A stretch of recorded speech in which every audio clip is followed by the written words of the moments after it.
Hey guys, Josh here. We just got in the Imperial Assault latest wave expansions of ally packs and villain packs. We're going to go and do an unboxing of that.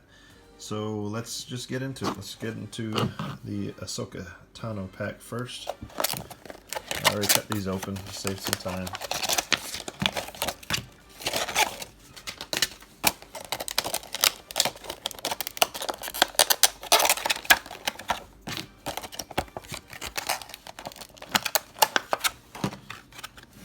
So there's the Ashoka figure.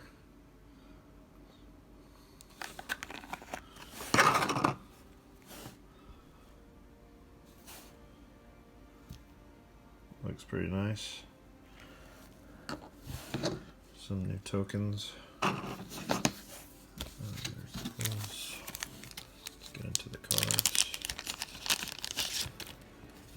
Okay, first Ashoka herself. So she's an 8 cost. She has 3 surges that are plus 2 hits, pierce 3, and gain 1 damage token, which these are the new tokens. So new rules came with the new set and the new Heart of the Empire expansion. These tokens, you're able to use these as extra damage or extra defense during your turn. You can't, like on hers, if she has a surge and she gains 1 damage token, you can't use it that turn, but you can apply it towards the next turn. So let's look at her abilities. She has an action of Force Leap. Place your figure in an empty space within 6 spaces. So her speed is 4, so with a Force Leap, you gain 2 spaces on her movement. So that's pretty good. Vigor. At the start of your activation, you may gain 2 movement points or 1 defense token, which would be towards your defense during your turn. So, and then she also has Twin Sabers. While attacking, you may reroll all attack dice or force the defender to reroll all defense dice. That's pretty good. So she attacks with a melee attack of blue and 2 greens, a defense of white, speed of 4, health of 12. She's pretty good for a cost of 8. That's very good. So she's going to be used a lot. There's a side mission card, and then there are your 2 skirmish cards. Let's look at the upgrade cards. So right back at you, that's the Ashoka Tano special card. So you can use when an attack targeting you is declared, the attacker suffers 1 damage, 3 damage if you spent a defense token during this attack. So if we get back to these tokens, so a defense token. So when somebody declaring an attack on you, you have to declare it if you're going to use a token at the beginning of the turn. So if you did spend that token at the beginning of the attack, that attacker suffers 3 damage. So that's a pretty good card. It's a 1 cost card, limit of 1. Force Push. Used during your activation, choose another small figure within 3 spaces, push that figure up to 2 spaces. So that's pretty good. Force to Jump. As force user, as an action, move up to 5 spaces. During this movement, you gain Mobile. You cannot end your movement in a space that contains blocking or impassable terrain. Balancing Force. Use at the start of a round. If your affiliation is Rebel, each player chooses up to 3 figures. Roll 1 red die. Each of those figures recovers damage equal to the damage results. That's a healing card. Fool Me Once. 2 Strain. Use during your activation to return your opponent's command discard pile to the game box. Then, if you're a spy, draw 1 command card. That's okay, but I've rarely had games where I've went through the whole deck of command cards. But it's a decent card. So that's what's in Ashoka's. And there's that. We won't open that right now. Let's get to Maul now. He is mercenary faction, not Empire. So it's a little bit different.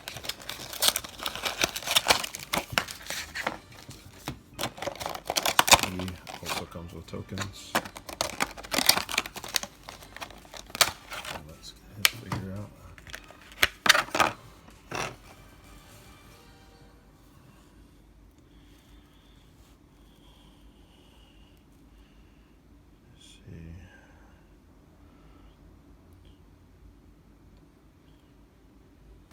Pretty nice figure. Down. Get into his cards.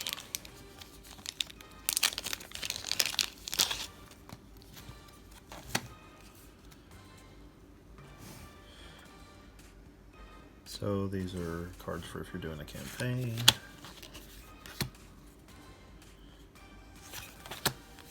Let's get to his main card. There we go. He's a cost of 7. It's Force User and Brawler. He has a natural +1 damage, and he has a Surge with a Pierce 3. He has Dual Bladed Fury, which is before you declare an attack, choose one. This attack gains Reach and Cleave 2, or you become focused. So that's actually very good. He has a Surge Stalk Prey. After this attack resolves, you gain 2 movement points and 1 damage token. And then he has Sustained by Rage. You cannot recover damage. If you have not resolved an activation this round, you cannot be defeated. So,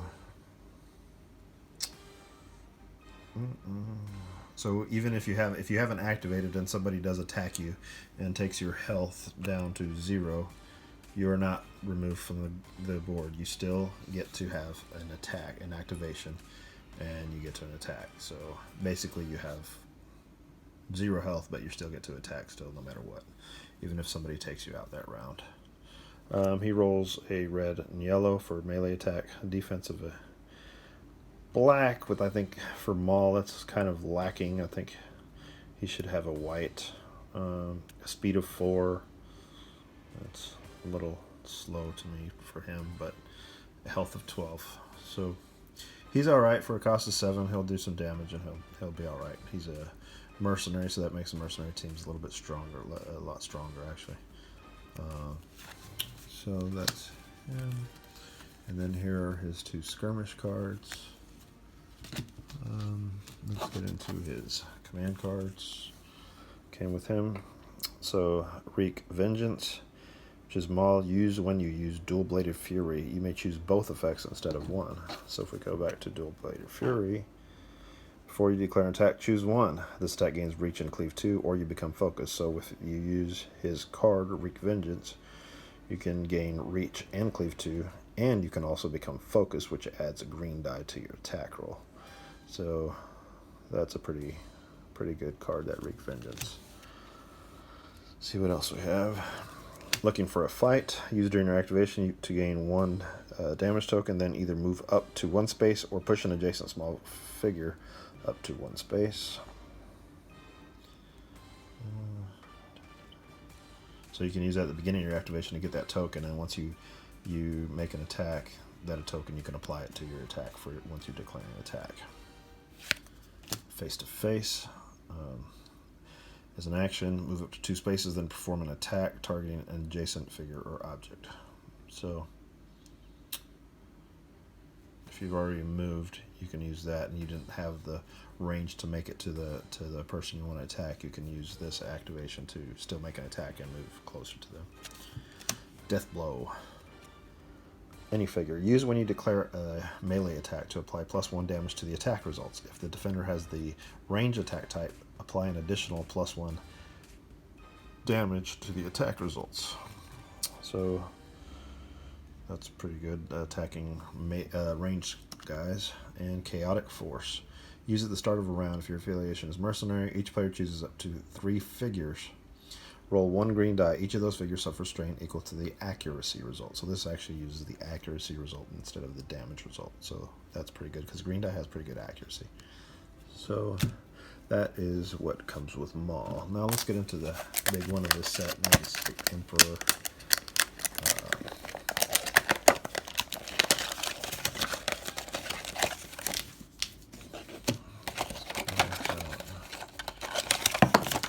More tokens.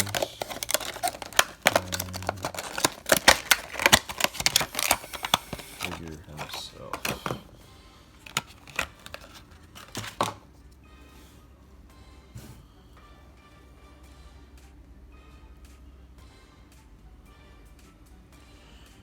Robe.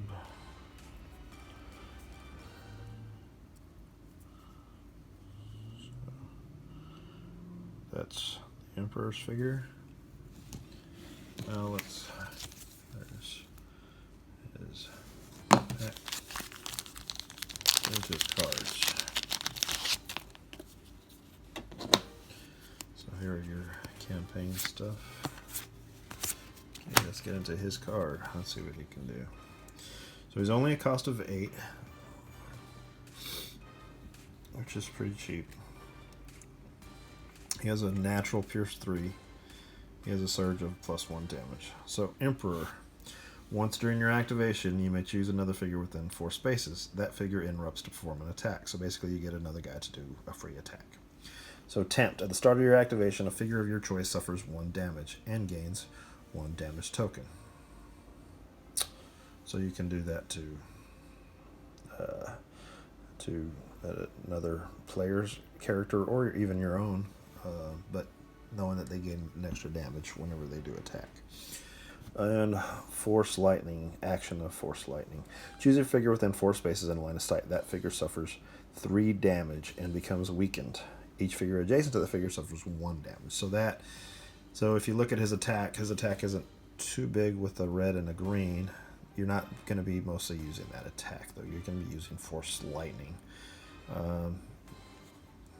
They can't block it, so they're not rolling defense, and you're just dealing out 3 damage, and they're weakened.